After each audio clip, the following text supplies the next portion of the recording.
루가복음이 다른 복음서와 특징적인 것 중에 하나가 매일의 제자의 삶을 강조하는 것입니다. 누가복음을 쓸 때 배경을 보면 예수님의 그 재림, 예수님이 부활하시고 다시 오시는 그 기간이 길어짐에 따라서 제자들에게 예수님의 다시 오시기 전까지 예수님의 제자들이 어떠한 삶을 살아야 될지에 대해서 누가가 말하고 싶어 했습니다.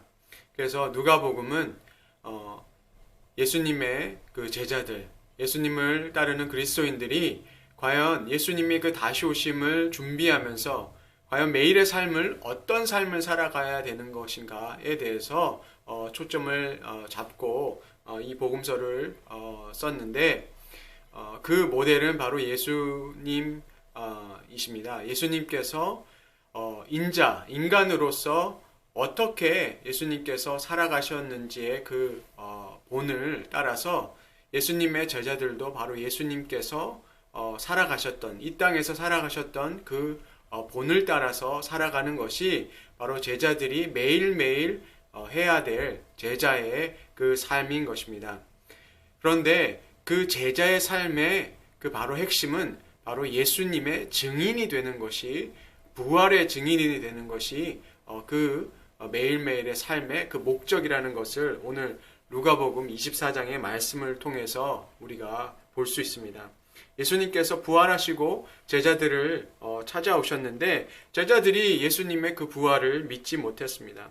그때 예수님께서 제자들에게 그 39절에 24장 39절에 내 손과 발을 보고 나인 줄 알라. 또 나를 만져보라. 영은 살과 뼈가 없으되 너희 보는 바와 같이 나는 있느니라. 예수님께서 친히 그 당신의 그 손과 발을 다 보여주시고 예수님께서 그 육체로 부활하신 것을 제자들에게 알려주십니다. 그렇지만 제자들이 여전히 그런 의심스러운 눈으로 예수님을 보았던 것 같습니다. 그래서 예수님께서 당신께서 육체로 부활하신 것을 보여주시기 위해서 그 생선 한 토막을 잡수시면서 당신께서 완전한 그 영과 그 육이 부활하신 것임을 보여주십니다. 그리고 나서 그것으로 끝난 것이 아니라 예수님께서는 그 제자들에게 말씀을 또한 가르쳐 주시는 것을 우리가 보게 됩니다. 예수님께서 그 제자들에게 당신의 그 부활하신 것을 다 눈으로 보여주시고도 예수님께서는 제자들에게 모세의 율법과 선지자의 글과 시편에 나를 가르쳐 기록된 모든 것이 이루어져야 하리라 이렇게 말씀하셨죠. 그러니까 예수님은 성경의 그 구약 성경의 말씀을 가지고 제자들에게 바로 예수님의 그 부활이 구약 성경에서 말씀하고 있는 그 것임을 제자들에게 깨닫게 해 주신 것입니다. 왜 그렇게 하셨을까요? 예수님께서 부활하신 것을 눈으로 보고 그들이 예수님이 그 잡수시는 것을 통해서 완전히 그 육체의 부활을 이루신 것을 보여주시고 나서 이 말씀을 또한 가르치시는 것은 바로 그 예수님께서 승천하신 이후에 제자들이 예수님을 어떻게 증언해야 되는지에 관해서 그것을 가르쳐 주시기 위함이라는 것을 생각해 보게 됩니다. 예수님께서는 바로 그 제자들의 마음을 열어서 그 구약의 성경을 다 깨닫게 하여 주시고 그 핵심이 바로 그리스도가 고난을 받고 제3일에 죽은 자 가운데서 살아날 것을 주님께서 가르쳐 주신 것이죠. 그 구약의 말씀이 그리스도의 그 오심과 그리스도가 하실 일을 말씀하시는 것, 그리고 그리스도께서 바로 우리의 죄를 위해서 죽으시고 그 부활하시는 그 말씀이라는 것, 그것이 핵심이라는 것을 제자들에게 가르쳐 주신 것이죠. 그래서 제자들은 바로 예수님이 승천하신 그 이후에 예수님이 보여주신 것처럼 말씀을 가지고 예수 그리스도의 그 죽으심과 부활을 선포하고 그것으로 인해서 사람들이 그 예수를 믿음으로 인해서 죄 용서함 받는, 그래서 하나님의 백성이 되는 것을 제자들에게 그 이후에 있는 사람들에게 믿게 하기 위함이었습니다. 그래서 예수님께서는 그래서 그것을 통해서 제자들에게 사명을 주시죠. 47절에 그의 이름으로 죄사함을 받게 하는 회개가 예루살렘에서 시작하여 모든 족속에게 전파될 것이니 이렇게 말씀하셨죠. 그러니까 예수님께서 보여주신 모든 그 말씀과 또 예수님의 그 죽음과 부활이 그 모든 민족에게 전파될 때 그들이 죄 용서함을 받게 된다. 그리고 그 일을 위해서 바로 모든 족속에게 그 예수 그리스도의 그 사역, 죽으심과 부활하심을 그들에게 전하는 그 사명을 주셨죠. 그래서 그들을 증인이라고 주님께서 말씀해 주셨습니다. 그 증인이 바로 제자들이기 때문에 그 제자들에게 그 예수님의 부활을 보여주셔야 됐고 그 말씀을 부활하신 이후에 그 말씀까지도 다시 그들의 마음을 여서 가르쳐 주신 것이죠. 그래서 제자들이 이제 그것을 다 깨닫고 예수님의 증인으로서 그 일을 감당하게 주님께서 만들어 주신 것이죠. 그리고 나서 예수님께서 내 아버지께서 약속하신 것을 너희에게 보내려니 너희는 위로부터 능력으로 입혀질 때까지 이 성에 머물라 하시니라. 예수님께서 제자들에게 그 말씀을 가르쳐 주시고 또 그들에게 한 가지 더 있어야 될 것이 뭐냐면 바로 성령으로 충만해지는 성령의 권능을 입어야 된다라고 예수님께서 말씀해 주셨습니다. 그러니까 증인으로 살기 위해서 우리에게 필요한 바로 두 가지를 예수님께서 우리에게 말씀해 주시고 계십니다. 하나는 하나님의 말씀을 우리가 깨달아야 됩니다. 특별히 우리가 이 성경의 말씀이 그 핵심이 무엇인지, 성경이 얘기하고자 하는 것이 어떤 것인지 그 핵심을 우리는 바로 알아야 됩니다. 그것은 바로 예수 그리스도가 핵심이고 예수 그리스도가 우리의 그 죄사함을 위해서 행하시고 한 가르친 모든 것을 우리가 바로 깨닫는 것이고요. 또 한 가지는 바로 성령의 충만을 입어야 되는 것입니다. 우리가 증인되게 하신 이유는 바로 우리에게 그것을 전하게 하시기 위한 것인데 우리 증인에게 필요한 것이 주님의 말씀과 바로 성령임을 우리가 누가복음을 통해서 알게 됩니다. 네, 누가는 바로 우리가 예수님의 그 다시 오심을 우리가 기다리면서 주님의 재림을 기다리면서 우리에게 주어진 사명이 바로 증인의 삶이고 그것을 위해서는 우리가 말씀과 성령으로 충만한 그 삶을 살아야 된다라는 것을 우리에게 말씀하고 있습니다. 그래서 우리에게는 바로 이 두 가지를 늘 우리가 붙잡고 우리가 성령과 말씀으로 늘 충만한 삶을 살아가는 것이 우리의 매일의 삶이 돼야 된다는 것을 우리는 기억해야 하겠습니다. 히브리서 4장 12절의 말씀에 보면 하나님의 말씀은 살아있고 활력이 있어 좌우에 날선 어떤 검보다 예리하여 혼과 영과 및 관절과 골수를 찔러 쪼개기까지 하여 또 마음의 생각과 뜻을 판단하니 이렇게 말씀하고 있습니다. 바로 이 말씀의 그 역할이 바로 우리의 모든 숨겨진 것을 다 드러내는 그런 역할을 합니다. 바로 말씀이 우리에게 살아있기 때문에 우리의 숨겨진 모든 것을 다 드러내는 것이죠. 그래서 날선 검, 이 검은 어떤 장검이 아니라 단검이라고 하죠. 로마인들이 가지고 있었던 단검, 아주 예리한 칼로서 바로 어떤 수술을 할 때 쓰는 그런, 그리고 어떤 근접해서 전쟁할 때 쓰는 바로 그 짧은 그 검인데 아주 예리하고 그래서 정확한 어떤 그 일을 할 때 어떤 찌르거나 그런 것을 위해서 쓸 때 이 검을 쓰는데 바로 하나님의 말씀이 우리에게 숨겨진 모든 것을 드러내는 그런 역할을 하기 때문에 우리를 죄로부터 우리를 회개케 하고 우리에게 숨겨진 모든 것을 우리에게 감추온 모든 것을 드러나게 하는 그 역할을 하는 것이 바로 주님의 말씀입니다. 우리 안에 죄가 있을 때는 우리가 마음에 그 안식을 누릴 수가 없겠죠. 히브리서 이 4장의 말씀에서는 우리가 하나님의 안식에 들어가기를 힘쓰라는 그 말씀 속에 그 상황 속에서 주어진 말씀인데 바로 하나님의 안식에 들어가기 위해서, 하나님의 평안을 누리기 위해서는 바로 우리가 하나님의 말씀을 가지고 우리 안에 그 안식하지 못하게 하고 우리를 하나님께 불순종하게 하는 우리의 그 자아가 바로 하나님의 말씀으로 인해서 우리가 그것을 끊어내고 우리가 하나님의 안식, 우리의 죄됨을 깨닫고 그래서 하나님 그 보좌 앞에, 은혜의 보좌 앞에 나아가게 하는 것이 바로 하나님의 말씀이라는 것을 우리에게 알려주고 있습니다. 에베소서에서는 바로 하나님의 그 말씀이 성령의 검이라고 얘기하고 있습니다.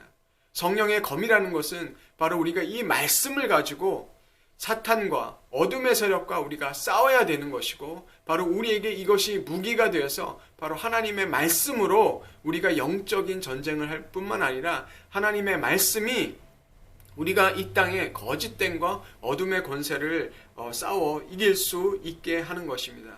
그래서 성령의 검인 그 말씀, 바로 그래서 우리가 증인된 삶을 살아갈 때는 우리에게 바로 이 말씀이 우리에게 충만히 거하도록 우리는 이 말씀 가운데 말씀을 매일 붙드는 삶을 살아가야 됩니다. 그리고 우리가 바로 그 성령 안에서 우리가 기도하는 삶, 그래서 예수님께서 우리가 증인으로 살기 위해서는 이 말씀과 더불어 우리가 성령을 받아서 성령의 그 충만함을 우리가 가져야 합니다. 에베소서 6장 18절에 보면 이렇게 바울이 얘기하고 있습니다. 모든 기도와 간구를 하되 항상 성령 안에서 기도하고 이를 위하여 깨어 구하기를 항상 힘쓰며 여러 성도를 위하여 구하라. 바로 우리가 그 성령 안에서 우리는 기도하고 깨어 있어야 된다라고 얘기하고 있습니다. 우리가 성령을 통해서 기도해야 되고 특별히 성령 충만을 또한 받아야 합니다. 근데 사도 바울이 이 기도, 이 말씀 이후에 19절에 이렇게 얘기합니다. 또 나를 위하여 구할 것은 내게 말씀을 주사 나로 입을 열어 복음의 비밀을 담대히 알리게 하옵소서 할 것이니. 네, 사도 바울이 그 교인들에게 요청하는 것이 뭐냐면 성령 안에서 기도할 때 특별히 복음의 문이 열리기를 위해서, 그래서 복음 전파할 수 있도록 자신이 정말 갇혀 있지만 그 가운데서도 복음을 전할 수 있게, 복음을 전할 수 있는 문이 열리도록 자신을 위해서 기도해 달라라고 얘기하고 있습니다. 바로 이것은 사도 바울이 오늘 누가복음 24장에서 말씀하신 것 같이 예수님이 우리에게 요구하시는 것이 바로 증인의 삶이기 때문에 우리가 그 말씀으로 충만해야 되고 우리가 그 성령 안에서 기도할 때 특별히 그 복음 전파를 위해서 기도해 달라라고 요청하고 있는 것입니다. 그래서 이 말씀과 이 성령이 우리에게 반드시 필요한데 증인으로 살아가기 위해서는 바로 이것이 예수님이 부탁하신 그 일이시죠. 그래서 이것의 아주 좋은 예가 사도행전 2장에 나와 있습니다. 바로 예수님께서 강조하신 이 말씀과 성령이 바로 사도 베드로를 통해서 그것이 그대로 나타나는 것을 우리가 보게 됩니다. 제자들이 예수님이 말씀하신 것처럼 그 예루살렘에 모여서 그들이 기도했습니다. 위로부터 오는 그 성령의 능력을 입기 위해서 기도했습니다. 그래서 오순절에 그 성령이 그 제자들에게 임했을 때 그 사도 베드로가 그 성령을 입고 성령의 그 권능을 입고 나서 하나님의 말씀을 전하죠. 그런데 이 사도 베드로가 말씀을 전하는 그 2장의 그 내용을 살펴보면 사도 베드로가 어떻게 바로 그 증인의 그 삶을 그 첫 테이프를 끊었는지 우리가 볼 수 있는데 사도 베드로는 예수님의 그 부활하신 어떤 손을 보고 어떤 흔적을 본 것, 그런 것을 어떤 자신이 눈에 본 것으로 인해서 그것에 대한 어떤 증거를 자세하게 말하면서 사람들을 설득하지 않고 있습니다. 우리 같으면 내가 그분의 찔리신 그 손자국과 또 옆구리를 보고 어떻게 됐고 어떻게 신기한 어떤 그런 모습들을 묘사할 것 같지 않습니까? 아마 저라면 어떤 예수님의 부활하시고 난 이후에 그런 보여주신 것을 자세하게 그 묘사하면서 그들을 설득할 것 같은데, 그 성령이 임했을 때 그 베드로가 그 설교했던 그 내용을 보면, 베드로가 어떻게 설교하냐면 바로 그 구약의 말씀을 성령이 임했을 때 깨달아서 바로 그 말씀이 그리스도에 관한 말씀이라는 것을 가지고 설명하고 있습니다. 설교를 하고 있습니다. 요엘의 말씀을 통해서 성령이 임한 것이 바로 성경에서 이미 말씀한 것이다, 예언한 대로 지금 이루어졌다라고 얘기하면서, 그리고 다윗의 그 시편 그 16편의 말씀을 가지고 예수님의 부활을 얘기합니다.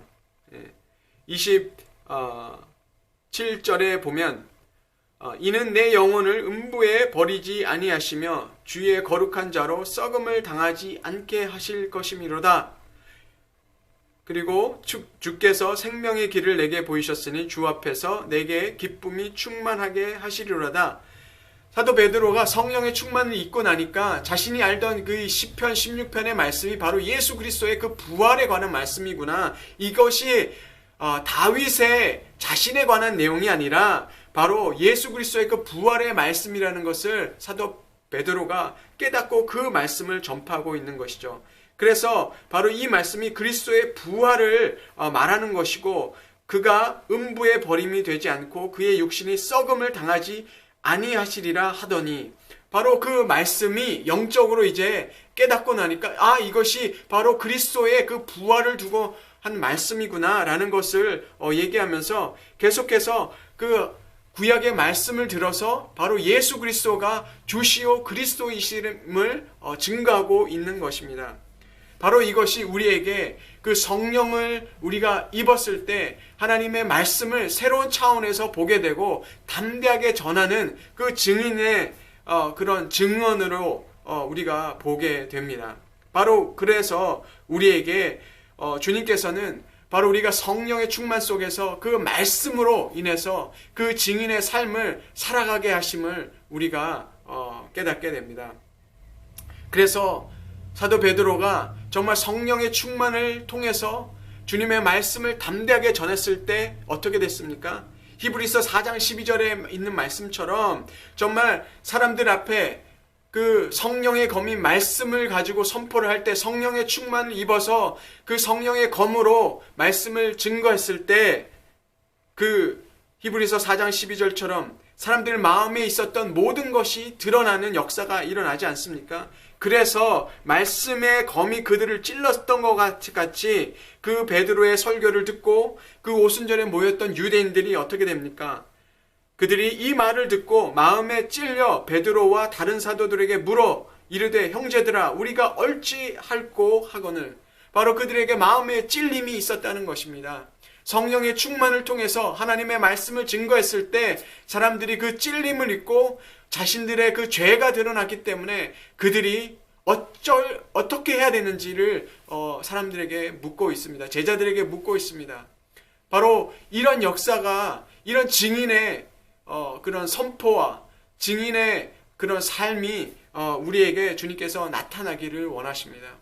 우리가 말씀을 증거할 때 사람들이 그 말씀을 무시하는 것이 아니라 그 말씀에 찔려서 오히려 그들이 우리에게 우리가 어떻게 해야 되는지를 물어보고 우리가 어떻게 죄 용서함을 받아야 되는지를 물어보는 그런 역사가 일어나기를 정말 바라고, 우리 삶 속에서 정말 이 성령과 말씀이 정말 말씀과 성령으로 충만하여져서 우리가 그 매일의 삶을 증인으로 살아가는 그 삶이 되기를 주님의 이름으로 축원합니다. 루가가 그 예수님께서 우리가 날마다 주님의 그 십자가를 지라라는 얘기를 말씀을 쓰고 있습니다. 날마다. 루가는 우리에게 날마다의 삶을 강조하고 있는데 바로 우리가 날마다 증인의 삶을 살아야 되고 날마다 말씀과 성령으로 충만하는 우리의 삶이 되기를 주님의 이름으로 축원합니다. 그럴 때 우리 안에 그 증인의 그 능력이 나타날 것이고, 그리고 우리의 그 증거를 통해서 잃어버린 영혼들이 돌아오는, 인자가 온 것은 잃어버린 자들을 찾아 구원하게 함이로다 하는 그 말씀이 우리를 통해서 이루어지는 복된 삶이 되기를 주님의 이름으로 축원합니다.